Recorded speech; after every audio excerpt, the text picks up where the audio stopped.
তো নমস্কার বন্ধুরা, তোমাদের সবাইকে আমার আরেকটি নতুন ভিডিওতে স্বাগত। এই ভিডিওটিতে আজকের কিছু বেস্ট ক্রিকেট নিউজ নিয়ে কথা বলবো। আজকে ঘটেছে এরকম কিছু ক্রিকেট নিউজ বা ক্রিকেট রেজাল্ট নিয়ে কথা বলবো। এরকম প্রত্যেক দিন একটা করে ভিডিও করব। সেই ভিডিওটিতে আমি কিছু বেস্ট ক্রিকেট নিউজ নিয়ে কথা বলবো। মানে অনেক লিগ চলছে, ইন্টারন্যাশনাল ম্যাচ চলছে, সবকিছু মিলিয়ে একটা ভিডিওর মাধ্যমে ইনফরমেশনটা দেওয়ার চেষ্টা করবো। তো চলো শুরু করে নিয়ে যাক।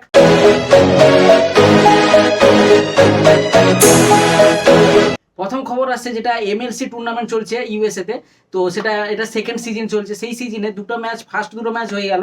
একটা হয়েছিল লস অ্যাঞ্জেলস নাইট রাইডার্স, মানে যেটা কেকেআর এর টিম, আর একটা হচ্ছে টেক্সাস সুপার কিংস, যেটা চেন্নাই সুপার কিংস এর টিম। তো তাদের মধ্যে একটা ম্যাচ হয়েছিল যেটা এই মাত্র শেষ হলো।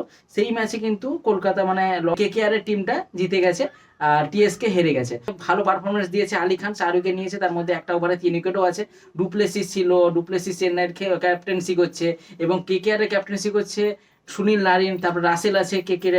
তো সবকিছু বড় বড় প্লেয়ার নিয়ে এই টুর্নামেন্টটা চলছে।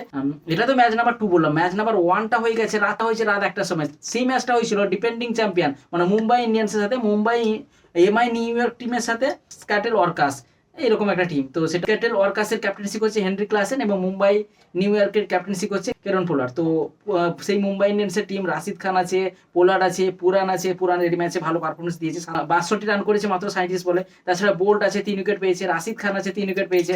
তো সব মিলিয়ে মুম্বাই ইন্ডিয়ান্সের পারফরমেন্স কিন্তু এই ম্যাচে সেরা হয়েছিল আর মুম্বাই ইন্ডিয়ান্সে এই ম্যাচে জিতেছে।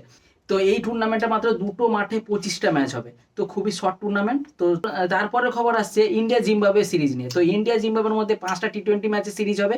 যেই সিরিজের ফার্স্ট ম্যাচ আজকেই হবে হারারে ক্রিকেট স্টেডিয়ামে, যেটা জিম্বাবুয়ের মধ্যে। আর ভারতের হয়ে ক্যাপ্টেন্সি করছে শুভমান গিল, যার এটা ফার্স্ট ইন্টারন্যাশনাল ক্যাপ্টেন্সি সিরিজ। এবং অভিষেক শর্মা মানে ফার্স্ট ম্যাচ খেলতে চলেছে আজকে। 2024-এ ভারত টি20 বিশ্বকাপে চ্যাম্পিয়ন হয়ে ফার্স্ট টাইম কোনো সিরিজ খেলছে। তো ইন্টারেস্টিং সিরিজ হবে, 5টা ম্যাচের টি20 সিরিজ। এবং ভারতের যুবক দল কেমন পারফরমেন্স দেয় সেদিকেও লক্ষ্য রাখতে হবে। কালকে সাউথ আফ্রিকা ওমেন্স এবং ইন্ডিয়া ওমেন্সেরও ম্যাচ হয়েছিল, যেটা সিরিজ চলছে। টেস্ট সিরিজ তো সাউথ আফ্রিকা ওমেন্স হেরেছে, ওয়ানডে সিরিজও সাউথ আফ্রিকা ওমেন্স হেরেছে। স্মৃতি মান্দানা পুরো ফাটিয়ে খেলছে। সেই রকম টি20 সিরিজও শুরু হয়েছিল কালকে। চেন্নাইতে ফার্স্ট ম্যাচ ছিল, কিন্তু টি20 সিরিজে ফার্স্ট ম্যাচ কিন্তু দক্ষিণ আফ্রিকার ওমেন্স জিতে গেছে। তো ইন্ডিয়ায় ওমেন্স ভালো খেলেছে, মান্দানাও ভালো খেলেছে, রড্রিজ ভালো খেলেছে। মান্দানা মনে হয় 46 সামথিং রান করেছে এবং রড্রিজ মনে হয় 50+ রান করেছে। তো এরা ভালো খেললেও কিন্তু ভারতকে যেতে পারেনি। সাউথ আফ্রিকা ওমেন্স কিন্তু জিতে গেছে। তো এটা এই ট্যুরে সাউথ আফ্রিকা ওমেন্সের ফার্স্ট উইন। দুটো টি20 ম্যাচ বাকি আছে, দেখা যাক ইন্ডিয়া ওমেন্স কামব্যাক করতে পারে কিনা। কি আরো অনেক রকমের টুর্নামেন্ট চলছে, এলপিএল চলছে, এমএলসি চলছে, তারপরে ওয়ার্ল্ড লিজেন্ড চ্যাম্পিয়ন্স লিগ চলছে, তারপর টি20 ব্লাস্ট চলছে, তারপরে আসছে বিপিএল আসছে, 100 টুর্নামেন্ট আছে। সব রকমের নিউজ কিন্তু এই চ্যানেলে পেয়ে যাবে। চ্যানেলটিকে অবশ্যই সাবস্ক্রাইব করে পাশের বেল আইকনটাকে প্রেস করে হবে। তো আজকের ভিডিওটা এই পর্যন্ত, দেখা হবে তাহলে নেক্সট ভিডিওতে। সবাই ভালো থাকবে, খুশি থাকবে, টাটা।